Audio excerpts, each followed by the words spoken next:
We are waiting for everyone to come back in from outside, so I thought if I stood here and talked, they would hear God's voice and they would come.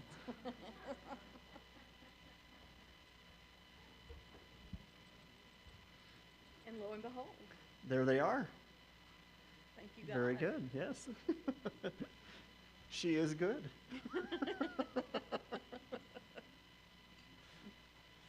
All right, I think we are about ready to resume. I see the door opening one last time. There we go. No, you have to stop talking. I do.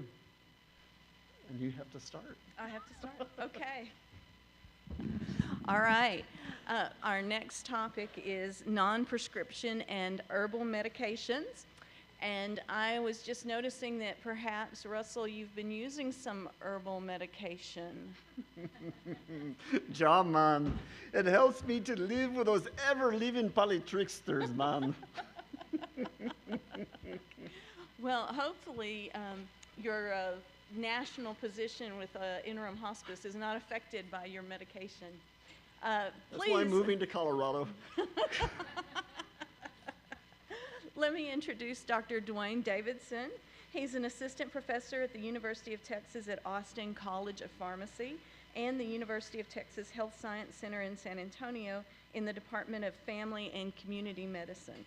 He staffs a pharmacotherapy clinic and has developed tools to improve medication use, such as a pamphlet entitled Know Your Medication Label. He also has been actively involved in quality improvement initiatives that include medical group visits and developing chronic disease management protocols. Dr. Davidson has experience presenting in health literacy topics both locally and statewide. He's also a co-author of a pharmacotherapy chapter entitled Health Literacy and Medication Use. Please help us welcome Dr. Davidson.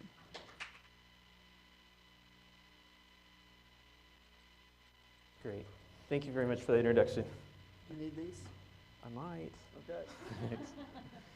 So thank you very much for inviting me to your conference. So today I'm going to talk a little bit about just non-prescription medications as well as herbal medications. When I was kind of, we had to come up with our topic several months ago, and I really didn't think through what I wanted to talk about. So maybe versus isn't the right way to put this, but maybe and may be a better way to put this. So things we're going to talk about today, we're going to discuss non-prescription and herbal medications.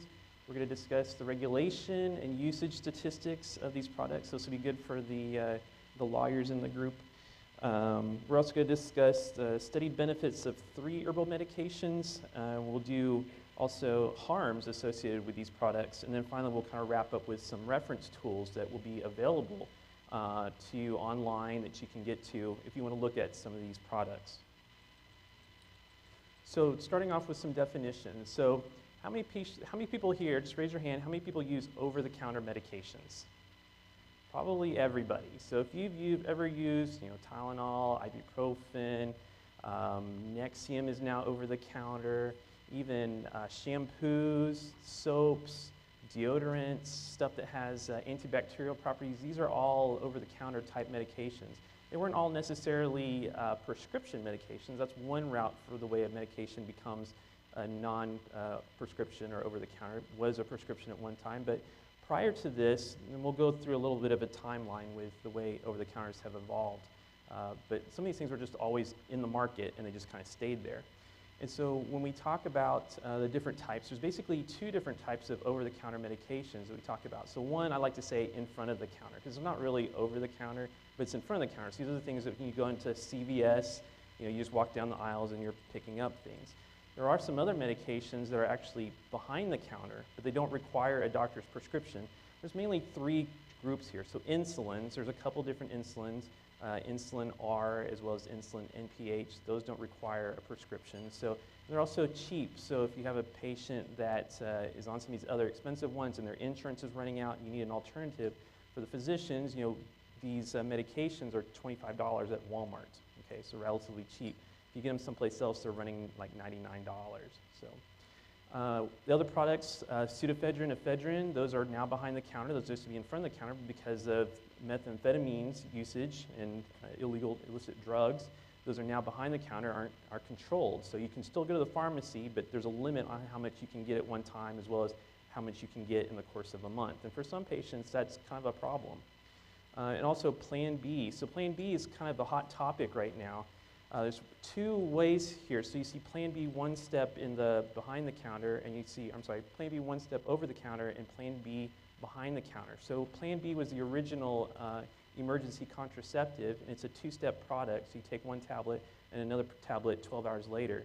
And that caused problems because they required, identification. You had to go to the pharmacy, and you had to kind of prove all these different things. And so they put a lot of boundaries on getting this product out to the population. Recently, there was a court case that was filed by a woman that was unable to get this behind-the-counter medication. And so they argued that really there was no reason why it couldn't be over the counter. There had been studies out that showed it was safe in teenagers even young girls.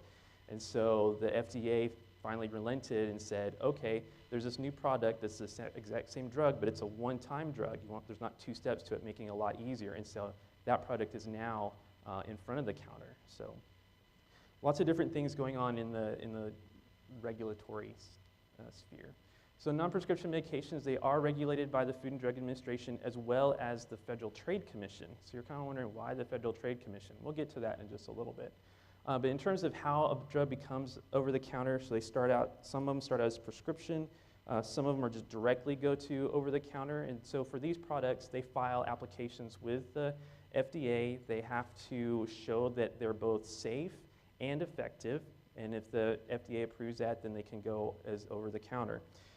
There's another category here called OTC monograph, and these are for old drugs that had been on the market for a long time, pre-1975. And basically, the FDA in 1972, they put together these monographs that basically said, okay, this is the active ingredient, these are the different situations it can be used for, these are the warnings. And so for a company, if you wanted to start your own company and you wanted to sell, say, acetaminophen, okay, you can pick acetaminophen, how much it's going to be, and you can pick from a myriad of different things that acetaminophen treats, maybe pain, maybe sore throat, maybe these other things, and then you just kind of put your warnings on there, and then you can market that. I just tell the FDA, I'm going to market this, and you can put it out on the shelf.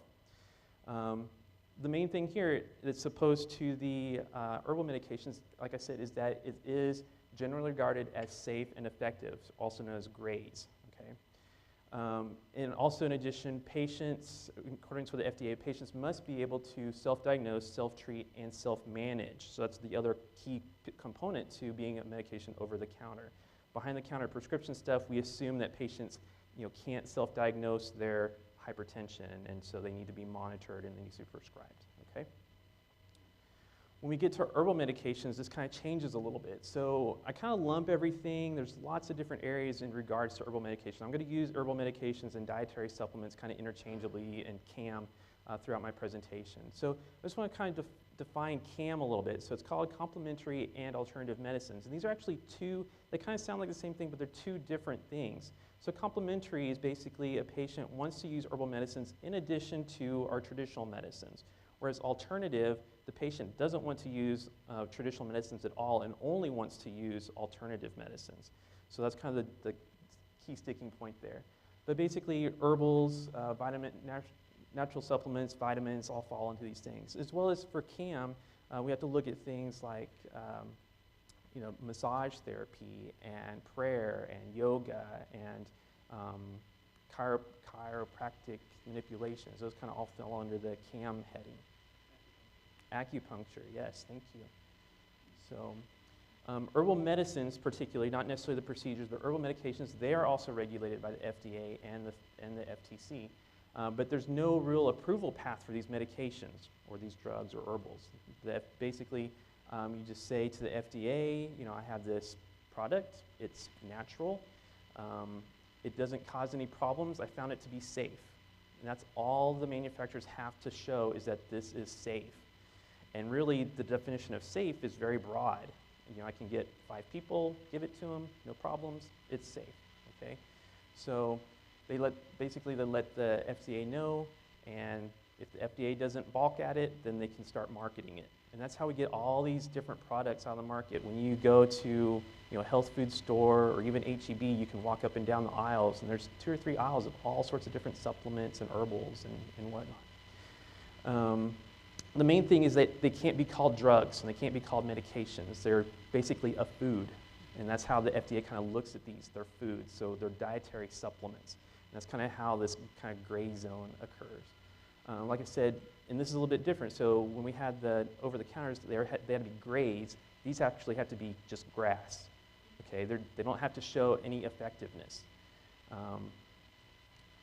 So going beyond that, so as we look at the Food and Drug Administration as a whole, they basically are in charge of everything for the most part. They're in charge of approval, enforcement of the labels, the way that these products are manufactured, whether they're safe and or effective, depending on what the product is. They have the authority to remove it from the market if they find it not to be safe. But along with this, they actually have it's not new, but especially with the over-the-counters and the supplements, they have this MedWatch. And they really want people, and they're trying to make it simple for the public to use, that if you have any reaction to some herbal that you take, that you report it to the FDA, because this is the only way they're going to find out if they're not effective or if they're causing problems. This kind of goes along with, as everybody remember, ephedra. It's part of the fen-phen that caused heart attacks and people died. The only way they found out really was keeping track of these side issues that were happening. Before, nobody knew about it, and that's how they got on the market. They worked, they helped with weight loss, but then people died. So just some timeline here of over-the-counters, and we actually have a class on this in pharmacy school. So it starts out in 1906. Even prior to that, basically anything was game. And then 1906, they started noticing that I could set up my own shop and put anything in a bottle and call it whatever I want to and give it to a person, and that's okay. And so in 1906, there was so much of this being rampant about that they had to put laws in there that said, okay, what you put in the bottle, what's in the bottle has to be labeled correctly. Okay, you can't just say, okay, I'm putting some snake oil in here and I'm going to give it to you as Coca-Cola or something like that. All right. Then in 1938, we had the first safety issue. So this happened with, it was called elixir of sulfanilamide. It was basically given to kids, but they put this additive into it that actually caused, it poisoned these children. Basically, it's like it was a precursor to antifreeze at that time. And they didn't realize it, and so these kids were getting sick, and so that's how basically laws happen because something bad has happened, and we're trying to curb this from happening again. So that's what happened in 1938. So they had to show now that the product you're putting on the shelf is safe. So this is the first safety.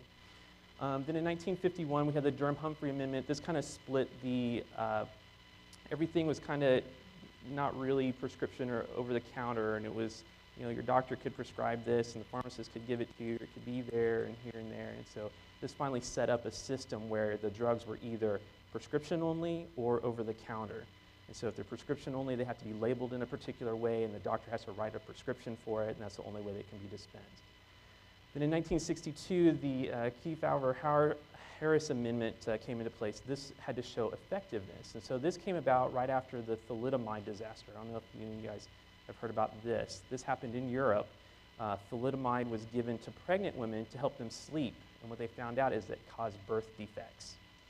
And so thousands of birth defects. Fortunately, in the United States, the people that we had, the FDA, they kind of, we weren't sure about this, and it wasn't allowed into the U.S. market, so fortunately we were protected. But in Europe, it was pretty bad. And so we put this in place to make sure that the drugs are now effective. So by 1962, we're looking at drugs to make sure they're safe and effective.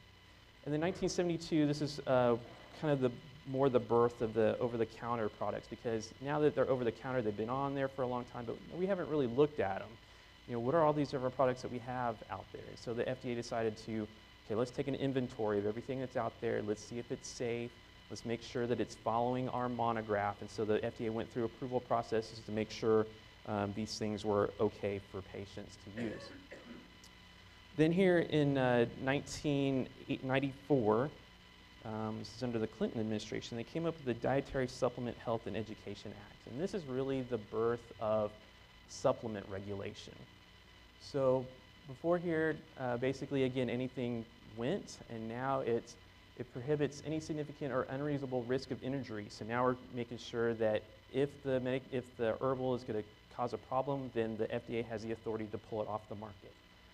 It authorizes an immediate ban of an imminent hazard. Again, this is kind of the ephedra situation. It authorizes the FDA to go into these manufacturing facilities to make sure that they're made in good manufacturing process standards. Okay, so that way, there's no rats running around, there's no eyelashes or things like that falling into the medications.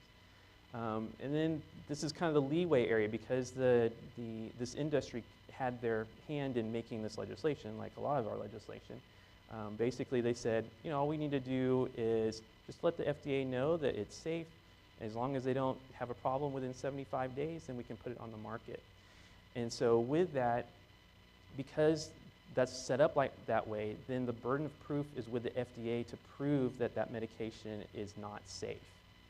Okay, kind of makes sense. So really, before with prescription drugs, really the burden of proof is with the drug manufacturer, okay, to show that it's safe, and that's part of the approval process. But with these, I basically just, like I said before, 5 or 6 people, didn't cause a problem, it's on the market. So now the FDA has to really show that it's not safe for the population in order to pull it off the market. And that's their cornerstone piece is, again, the ephedra, pulling that off the market.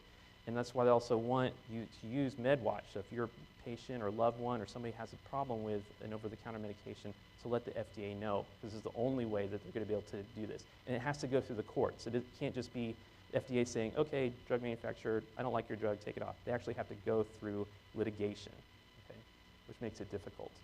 And then in 2006, they kind of re-upped it just a little bit more, and this is the MedWatch system that's now in place. Okay, so the Federal Trade Commission. So it's a little bit different. So you're like, why is the Federal Trade Commission involved here? Well, basically, once a product is out in the market, the FTC is responsible for making sure that what they tell you, in the TV ads or the paper ads, that it's truthful. It's not misleading. Okay, you don't want to go to your local CVS and you're reading packages going, oh, this one works 10 times better than the product sitting next to it. That's misleading because they can't prove that. Okay, so basically the FDA is very strict about the labeling that goes on these packages. The FTC is the one that enforces it and how it's portrayed to the public. So they're kind of like your public watchdog. Let's see. This is an interesting slide. So I actually found this on it's called Wholesome Grocers. And basically, this is their take on this whole piece of supplemental legislation. So they look and they said, for us, this is a $29 billion market. That's a lot of money. And this is all we have to do. We just have to follow the guidelines, make sure our manufacturing process is clean, and we keep our noses clean, essentially. And so basically, this is a self-regulating industry, okay, which is scary, really.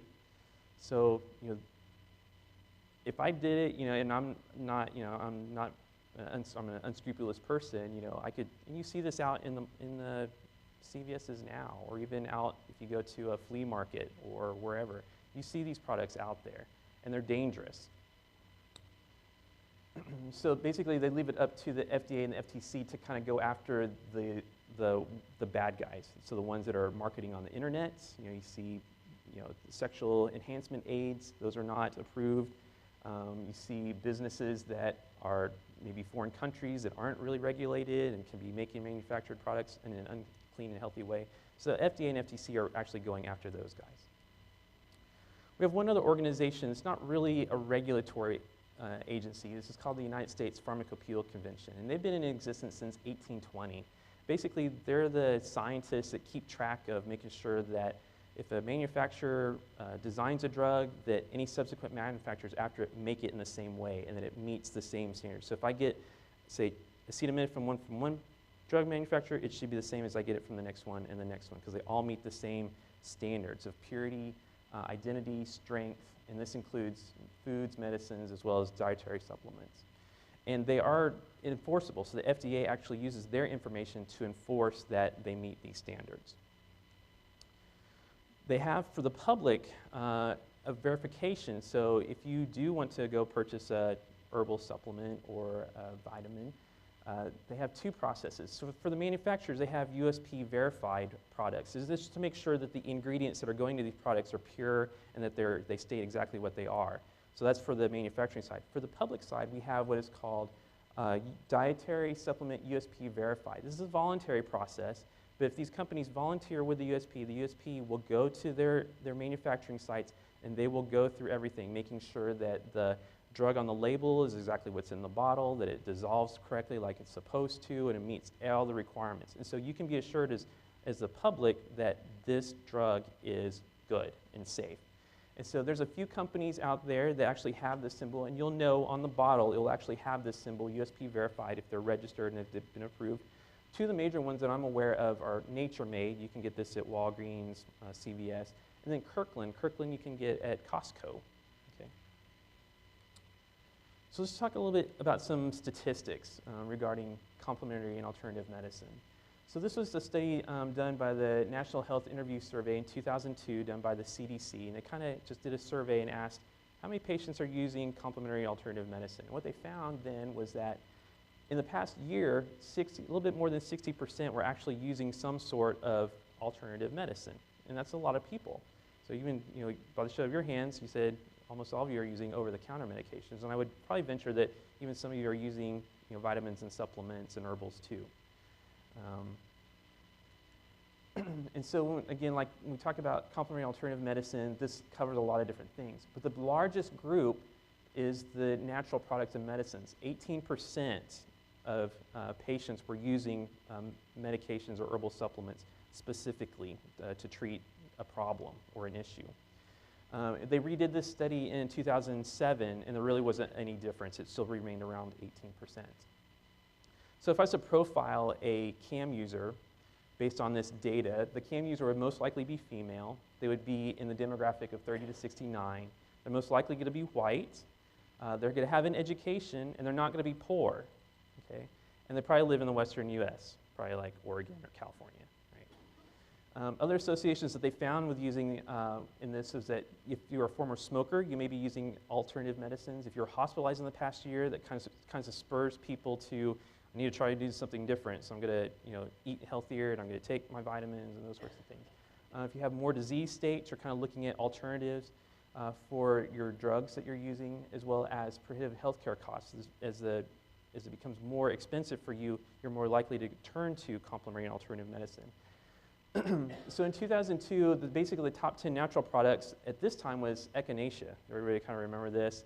It was all over the place. You could use it for coughs, colds, and a myriad of other things, as well as ginseng, ginkgo biloba, garlic supplements. So some of the Oriental Eastern medicine was kind of playing a role in what we were using at that time. And then when we look at the top reasons for why we were using complementary and alternative medicine, really over half of these reasons were for pain. So some sort of back pain, neck pain, joint pain, headaches, or even recurring pain of some sort.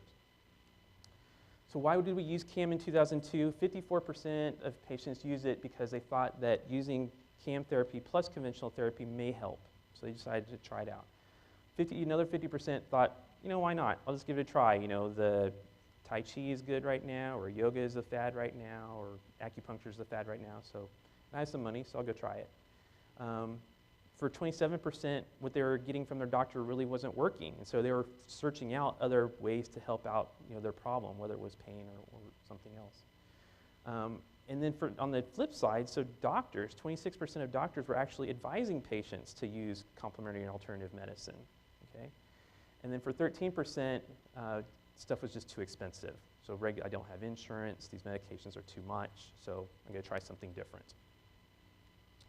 So in 2007, like I said, they repeated this study, and what they found was there was a kind of a major shift here in what's happening. So here, now, fish oil has moved up to the number one. And so at this point, we're starting to look more at cardiovascular disease. Statins are being used more. People are trying to get their cholesterol down. They don't want to have a heart attack, and so everybody gets on fish oil. We've also increased flaxseed oil. This is supposed to help bring your cholesterol numbers down, so that's going up. Glucosamine was also popular because it actually showed that it could help with osteoarthritis and joint disease. So these numbers kind of make sense, and it kind of goes with the times and what's popular and what the data is showing at that time. But in terms of the reasons why, really there was no major difference. We still have, back pain here at the top, all sorts of pain, but cholesterol, you can see, has moved up into this category as being a top 10 reason for using complementary alternative medicine. So in 2009, I found this is from the Partnership Capital Growth. They're an investment banking company, and they're looking at, what's the projection for complementary alternative medicine use in the United States, because I want to figure out where to invest my money, because I want to know where can I get a good investment return. So what they saw was that in 2009, consumer sales were 108 billion, so this has gone up even more. They're showing that supplements alone were $27 billion of our money. Multivitamins, $110 million in sales. And so you can see this is a lot of money going to these alternative medicines. And so this is a rich environment for me to invest my money so I can get a good return on investment here. And that's what you're seeing. We're seeing more and more complementary, alternative, and herbal and dietary supplements coming on the market every single year. So again, here in 2007, this kind of way this is broken up was that the total cost was $34 billion at this point, and it's divided up into self-care costs and practitioner costs. So practitioner costs would be going to see a chiropractor, going to an acupuncturist or a massage therapist, and that was 35% or $11 billion. And then here, 43% was actually spent on natural products, or $15 billion at that point. So we spend a lot of money on natural products. So let's get to some of the benefits. So we talked about some of the statistics and why we use it. So one of the first ones I have is CoQ10, coenzyme Q10. And so the reason why I put this on here is my dad, I'm a relatively new pharmacy graduate, but he likes to watch Dr. Oz. And so I'm at work, and he'll call me. I call home every weekend just to be a good son and see how things are going. And so I would think it'll be safe for a weekend conversation. But he calls me at work in the middle of the week and says, "Hey, son, I got a question for you." Okay, what's going on, Dad? Is something wrong? Everything okay? He's like, No. I was watching Dr. Oz. And he told me I should be getting this coenzyme Q10. Can you tell me anything about it? I'm like, Dad, I don't know. I mean, I know a little bit about it. It helps with the heart, and for patients that are on statins, I know that the value can go down. So sometimes some of the doctors will prescribe CoQ10 for it. It's like, but I'm like, Dad, do you really need this? I know you have a healthy diet. You live on a farm. You grow your own vegetables. You eat healthy. Mom takes care of you. Do you think it's really necessary? I mean, CoQ10 is not cheap. And he's retired. He lives on Social Security. So I had to think about what's best for him. I really don't think he needs CoQ10, but I get these conversations frequently. Dr. Oz is kind of my bane of my existence right now, but but and this is a process that we have to go through as clinicians. I work in a pharmacotherapy clinic, and my patients come and ask me, hey, I'm thinking about using this. What do you think? And so I have to go through this process of, is it indicated? Is there a use for it? Is it going to harm you? Are there any drug interactions that are going to occur? So there's a big thought process that goes into this. But I'm glad that my patients tell me, because if they don't, they're going to go get it, and then they're going to wind up hurting themselves. So, so the next kind of big topic right now, you may have heard in the news, is cinnamon for diabetes. So it's kind of a really recent hot topic, actually. And I've even had my own diabetic patients ask me, so what's the data here for using cinnamon in diabetics? So what I did, there's actually in 2012, there was a Cochrane review. I'm not sure if you guys are familiar with the Cochrane review. What the Cochrane review does is basically experts in a particular field, and they search the literature. So we use PubMed, Medline, all these other resources, and we pull all the data on a particular topic. So the question may be, for this instance, is, does cinnamon help with diabetes? And so they'll go look for cinnamon, they'll go look to see if it's studied in diabetics or if diabetics are part of that population, and they'll put all these studies together. And for the most part, these studies are usually pretty small. And the reason why that is because no major drug manufacturer is going to do a large-scale study on these products, because one, they're not going to get patented, and so there's no money in it for them, okay? So for the most part, these small studies occur in little educational institutions that can support a small study and have some results that we can publish. And so what these guys do is they gather all these little bits of information and try to make it as if it was one big study and kind of see what the data says.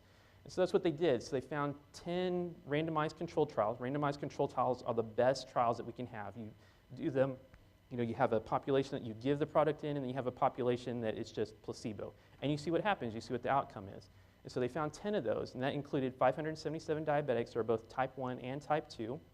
And they gave them 2 grams of cinnamon for a course of 4 to 16 weeks. That was roughly the time period for these studies. And so what they really showed was that it really didn't help. It didn't do anything. So that was kind of in 2012. Even the ADA picked up on it and said, yeah, cinnamon, don't worry about it, no big deal, don't spend your money, it's not going to help. But then recently here in September, in the Annals of Family Medicine, this article came out. It's another meta-analysis. What they did is they looked only at type 2 diabetics. They didn't look at type 1 diabetics, but only type 2 diabetics. And they allowed them to be on their current drug regimen, so it's hard to say whether their current drug regimen was what caused the results here. But they did find, and it's some of the same information here, they used 120 to 6 grams per day for the same time period. But they saw that their blood sugar decreased by 25 points. 25 points is pretty significant. That means an A1C decrease of 1 point. So that's almost equivalent to some of the drugs that we have on the market today that will decrease your A1C by 1 point. They also noticed that your cholesterol went down by 15 points, your bad cholesterol, the LDL, went down by almost 10 points, and the triglycerides, we don't worry about that too much, but in some patients we do, but 30 points. And you also had an increase of your HDL, the good cholesterol, by almost 2 points. But again, here, they didn't show any significant effect on the A1C levels. This is kind of what we look at to monitor over time how a patient is doing with their diabetes control. But again, this study was kind of short, so A1C looks at a period of 3 months. That's the average of your blood sugar over that time period. So really, they didn't quite get there. So maybe if they went a little bit longer, they might have seen something. So here, maybe, I don't know. And that's kind of what they say. We need to do more studies. And that's kind of what all these things come down to. We need to do more studies. And so the government actually it's actually later on in my presentation, but actually there's an organization within the NIH that is doing these sorts of things. So another product out there is called Butterbur. Does anybody use Butterbur? No? So this is another name for it. It's called Petasites. It's related to the daisy plant, and it kind of grows. It has a big tuberous root, has a stalk that looks like rhubarb and some little flowers on it. It's actually, this product's being used in Germany. What they did is they did some rather large-scale studies to see if it's beneficial in preventing migraines. And they did studies on patients of 50 milligrams twice a day or 75 milligrams twice a day, and they showed that they had a decrease in migraines by 50 to 60% compared to placebo. Again, that's really significant. If you're having 4 migraines a month and cutting it down to 2, so you can actually go to work and take care of your kids and do things, that's really significant for you. So, but there are some problems with these. So again, how it's manufactured is important because this drug also has toxins with it. So if we aren't very careful about where our product is sourced from and how it's manufactured correctly, it can actually cause liver toxicity. Okay. And so because of these studies, actually the guidelines from the National Association of Neurology, they updated their guidelines and gave Butterbur a level A evidence for use in preventing migraines. That's like the highest level that you can use. Again, this is just, they updated their non-steroidal anti-inflammatories in the complementary medicines. So this level A, in addition to other known medications, are also helpful. So this is, again, significant. So having a herbal medication basically on the same playing field as a prescription drug. Okay. Other medications that you've heard of, calcium plus vitamin D. We all know that's good for osteoarthritis. Osteoporosis, thank you, prevention. Vitamin B12 is good for patients, especially that are diabetics, because some of the medications they use actually decrease the B12 levels, causing a lot of neuropathies. As well as folic acid, we know is good to help prevent neural tube defects in unborn children. Okay. So harm, so we kind of flip the coin here. And so basically I'll just go over the-counter pain relievers. as well as St. John's wort and some garlic. So over-the-counter pain relievers, the big topic right now is acetaminophen. Acetaminophen is found in everything. And so it's really important that we keep track of what is in the over-the-counter stuff that we buy, as well as tell our providers what we're taking. This has been an issue because acetaminophen causes liver disease. It can cause actually liver failure if you take too much of it. And we don't realize we're taking so much because we take Dayquil, NyQuil, Tylenol on top of that. Then our throat hurts, so we take something that has Tylenol in for that. Plus we've got our prescription medications like hydrocodone with Tylenol. And so there's all these different sources available to us that have Tylenol in it. But we don't realize that this is a problem. And so the FDA has set a limit to the total amount of Tylenol we should have in a day at 4 grams. But again, if you have low health literacy, and I'll get to this in a little bit, this is kind of difficult to figure out. So in terms of health literacy, in the United States, approximately 80% of the population reads at an 8th grade level or below. Okay? That's a really significant amount of the population. Only 20% can read at above that. Most of the information that we have out there is at more than an 8th grade level. So we're putting this out to patients that can't read, they can't do math, they don't understand how to use a measuring spoon. These real basic things that we probably take for granted. This happens all the time, and these patients end up in the hospital. You may even know some of these patients. But it takes a lot of comprehension. Health literacy, I mean, what I tell my med students when I teach the hypertension lecture, I'm not law literate. If you threw me in a courtroom, I would drown. I would be law illiterate. The same thing is for our patients in the healthcare field. We all speak healthcare language, which is very high level. We say hypertension, angina, migraines, all these other things, when we really should be saying high blood pressure, chest pain, okay? We need to lower the wording to a level that everybody can understand, especially our low literacy patients. So again, this is important because dosing errors occur. What they've done studies on mothers and how that affects their children. And so with mothers that have poor health literacy, they tend to overdose their children because they can't read the tables that say for a child of this age or this weight to give this amount. It's very complicated. Even here, when we change the packaging, so the FDA changed the concentration of Tylenol. You can't get concentrated Tylenol drops anymore. It has to be, it's a lesser concentration now. But if you weren't paying attention, these products look identical for the most part, right? Maybe the only thing you really see here is infant, which is not on here, and maybe this diagram is different. But this product doesn't exist anymore, but this one is. And so if you weren't paying attention, you may wind up overdosing your child because you're either giving too much or maybe giving too little. Over-the-counter pain relievers in terms of ibuprofen, naproxen, I mean, they're out there, and we tend as a society to think, if they're in the pharmacy and I can pick it up off the shelf, it's safe. But again, they're not. Every medication has a side effect to it. So for this one, NSAIDs, I'm talking more about ibuprofen and then naproxen, so Aleve, Motrin, those sorts of medications. If you're an elderly patient, you're likely going to be on an ACE or an ARB for your blood pressure. You're also going to be on a diuretic for your blood pressure.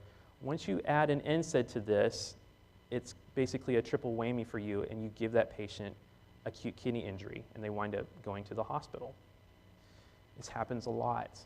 And so again, we need to be cognizant of what we have our patients on, what our patients are taking, making sure that we ask our patients every time they come to the clinic, we ask them, bring all your medicines, bring everything with you. I want to see what you've got. That way we can update their medication list. The medication list gets given to the patient so it can be passed on to the next provider so that provider knows what's going on. But there's a lot of pitfalls involved with these different steps that go on. So again, with just in the general population, if you don't have kidney disease or not elderly or not on these medications, even taking these medications for a long period of time can cause ulcers in your stomach and then GI bleeding, or even heart failure. If you already have heart failure, it can exacerbate that. So again, taking an accurate medication history is very important. So I know some of you are guardians or social workers. Basically, we ask, again, bring all your medicines. We go through the patient's list, and I compare that to what they're taking. I have the patient tell me, okay, this is the medication. Tell me what it's for. How do you take it? And I really don't go by what it says on the label because the label really doesn't matter. It's what goes in the patient's body that matters. And so we want the patient to be very upfront with us and tell us, hey, you know, okay, I know the bottle says 2 times a day. I'm really only taking it once a day. And that's okay. Just be honest with us so that way we can make adjustments based on how you're taking it, not assuming that you're taking both. I did a community pharmacy rotation at HEB up in Leon Springs, and I had a patient come to the counter. He had a new prescription for his blood pressure medicine. So before he was on a medication called valsartan, which is a ARB for his blood pressure, and his new prescription was for a combination, valsartan plus hydrochlorothiazide. And when I looked in his profile, I noticed he hadn't picked up his blood pressure medicine in 4 months. And so when he came to get his new medicine, I asked him, did you tell your doctor you weren't taking your blood pressure medicine? He's like, nope, doctor didn't ask. And so if we don't ask, our patients aren't going to tell us, okay? So, and we wind up giving them more medication. I had another patient that actually got admitted to the hospital. She was on a drug called warfarin. And so we had them come to the anticoagulation clinic, you know, every week, and then we space it out as they get in goal. And so this patient, she comes in and she says, yep, I'm taking it just like it says there in the computer. We're like, okay, well, you're really low, so we'll increase it. So we increase it, comes back the next time, still low. We increase it again, still low. Increase it again. Now she's taken everything. Her INR is above 9. She's bleeding. We have to send her to the hospital. Again, drugs are dangerous, right? And so being honest and upfront with your provider is very important. And so I can't harp on that enough that, you know, for whoever you care for, whether it's a parent, a loved one, or whatever, you know, please encourage them to be honest with your physician provider. Okay. We're also going to ask them to bring, you know, do they take vitamins, herbals, over-the-counter medications? Again, just for the drug-drug interactions. St. John's wort, this has basically been used for a very long time, since ancient Grecian times. It's good for depression, so there's some evidence for it, but it has a lot of drug interactions. So basically what this does in our liver, basically our liver is the filter system to get rid of all the toxins as we've evolved over the years. You know, we used to eat plants that would poison us, and so our livers developed ways to get rid of these toxins. Well, unfortunately, St. John's wort will shut all those little mechanisms down, and so the drugs that we take that are prescribed for us can become too concentrated in our bodies and cause harm. So a classic example would be, again, this and warfarin. It can cause excess bleeding because your body's not getting rid of the warfarin in time. Another one would be this plus a statin, like Lipitor, Zocor, that can actually cause muscle damage, and you have rhabdomyolysis, which will send you also to the hospital because of the kidney damage. Garlic, so this is another big one that's used. So basically there's a lot of evidence that shows it actually helps lower the blood pressure, helps with your cholesterol, but it also causes your blood to be thin. So again, for patients that are on blood thinners or aspirin or Plavix, then we need to know that they're also taking garlic because that can cause them to bleed a little bit more. Okay. So again, I just want to re-emphasize, tell your doctor everything that you're taking. Okay. So tools, so to kind of quickly go through these, we have different guidelines and then some other tools that are available to us. There's actually, I was surprised, and I just kind of did a Google search to see, are there any guidelines on nutraceuticals? And there is. So in 2003, the American Association of Clinical Endocrinologists, they came out with this guideline that says, medical guidelines for the clinical use of dietary supplements and nutraceuticals. And basically, they have a whole list of very popular over-the-counter herbal medications, and they tell you within this document, it's free online, you know, the indication that you can use this for, some of the side effects you might want to watch out for, and basically what the evidence level is for using it for that particular condition. So it's kind of a nice little resource to go to. They also talk about, here at the bottom, how do you discuss supplements with your patients? So they have 4 different scenarios for you to go through. So basically just a routine office consultation or follow-up. Basically, you know, the patient's wanting to know a little bit more about the medication, and so this is telling us as the clinician we should just look at a little bit more information before we make our judgment on the patient's medication regimen, and just talk about the concerns that they might have.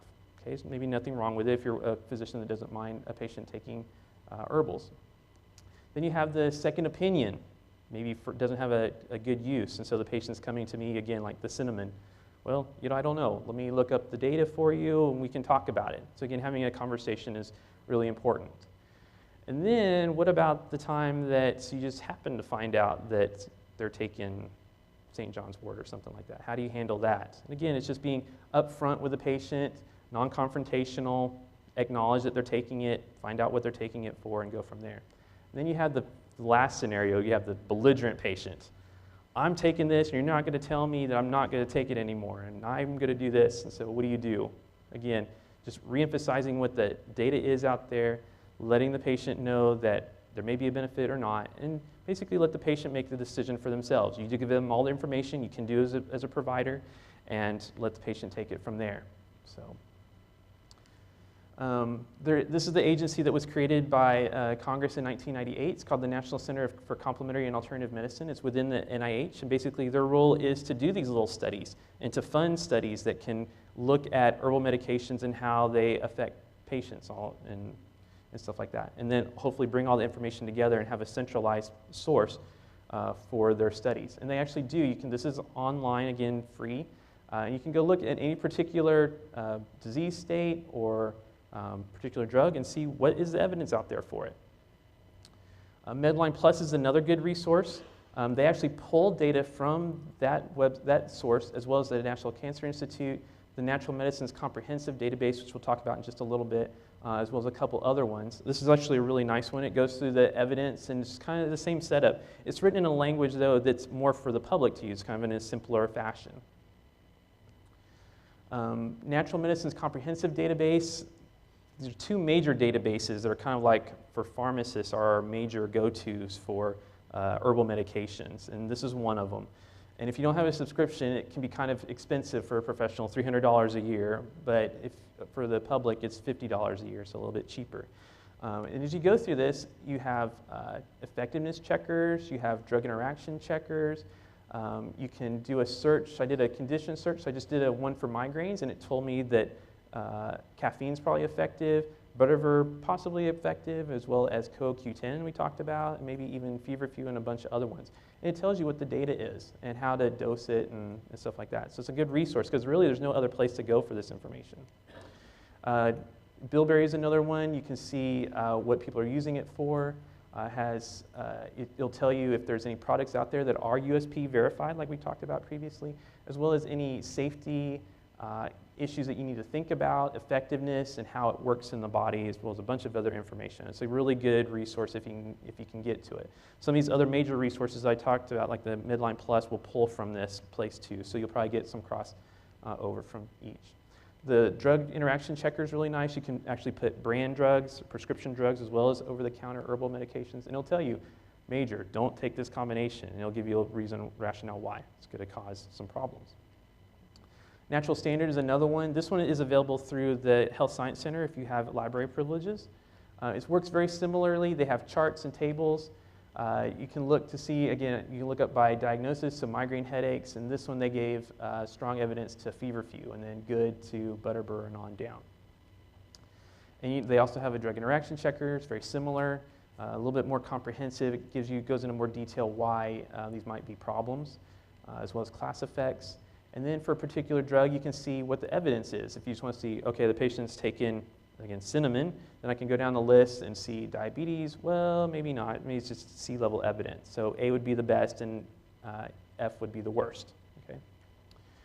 Other electronic drug references that we have available to us, Micromedics is available free if you have a smartphone or a tablet. Clinical Pharmacology, Lexicomp, and CliniGuide, you can get those through the University Health System or also through the college. They have not as many, they do have some over-the-counters and some herbals, but not as many as those other two that I showed you, the National Comprehensive Database and the Natural Medicines. So just to kind of summarize up here real fast. So over-the-counters, they're highly regulated, but OTCs are more regulated than the dietary herbal supplements are. Their use is very popular, and it's growing, and it's expected to increase as the population ages. It's just been out there much more. We'll just increase using it. Just be careful using them, though, and always tell your doctor that you're using them. And as clinicians, we should always ask our patients, are they using these medications? And then there's available references from different sources available to you. So with that, you guys have any questions?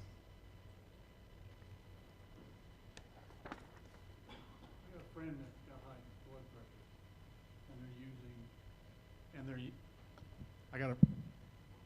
got a friend that's got high blood pressure, and they won't take the medication that doctor wants them to take, so they're going to control it using chocolate. Chocolate, huh? Yeah, dark chocolate. Oh, dark chocolate. Have you heard about that? Because I'm concerned. I mean, it's something, again, I have to look up. So there are some, theories there. There's some isoflavones in there that might help. I don't know about blood pressure particularly. I could probably see it helping with some other things. But, so the thing would be for your friend, if you take the chocolate and you don't take your other medicines, and then go to HEB, check your blood pressure, and see if it's working or not. Yeah. If it's not, then maybe that should be a sign that it's really not helping. Yeah, they're getting to that point where they're 50, Yeah. So. And in that group where they get high, they're in that race group where you have to worry about high blood pressure. Right, exactly. Yeah, so when I teach the hypertension lecture, basically 90% of us sometime in our lifetime will have high blood pressure. It's just the statistics that are out there. Yeah. So, and medications are the best ones to treat blood pressure. And it's important to get your blood pressure down because different things can happen. If your blood pressure is high for a long time, you can have a stroke, you can have a heart attack, lose your eyesight, lose your kidneys. Okay, so, but the problem with high blood pressure is, do you feel high blood pressure? No, high blood pressure is totally asymptomatic. That's why it's called the silent killer. Okay. So, other questions? This one in the back. Are you familiar with prostate now? We have a patient that's on tamsulosin and finasteride, but he went out on the internet and bought $500 worth of prostate now because he wants to sleep, and he saw the big label that says it increases your sexual, activity. Yeah. But is that safe for him to be taking that prostate now along with the other 2 medications? I don't know the answer to that. I mean, I would have to, run that through so one thing I want to know is what is in the prostate now, okay? And then based on what's in those, even with the 2 drugs he's taking for his prostate, I'm sure he's probably taking some other ones, but we need to figure out what those drug interactions are going to be. And I'm going to guarantee you there's probably going to be some drug interaction. A lot of these products out there, like your $500, Herbalife, that's expensive stuff. I had a patient come, he brought me all of his Herbalife, and he was already on diuretics. He had medications that were causing drug interactions that were supposed to clean his liver, but those were, he had other medications that were going to cause liver damage. And it was a mess. And he was spending $300-400 a month on Herbalife. And he couldn't afford his regular medicines, the ones that have been shown to be safe and effective. So it's hard. I mean, our patients, you want to try the natural thing, sure. But again, let your provider know that you're doing this, okay? So yeah, I'm sorry I wish I had a good answer. The answer is he probably shouldn't, and he probably shouldn't be wasting his money on that. But again, you'll need to talk to his provider. Other questions? So again, just, if you have any questions, you're in a pharmacy, feel free to, ask the pharmacist. We're always available, as long as the pharmacy's open, you can come by and stop and talk to us. Thank you.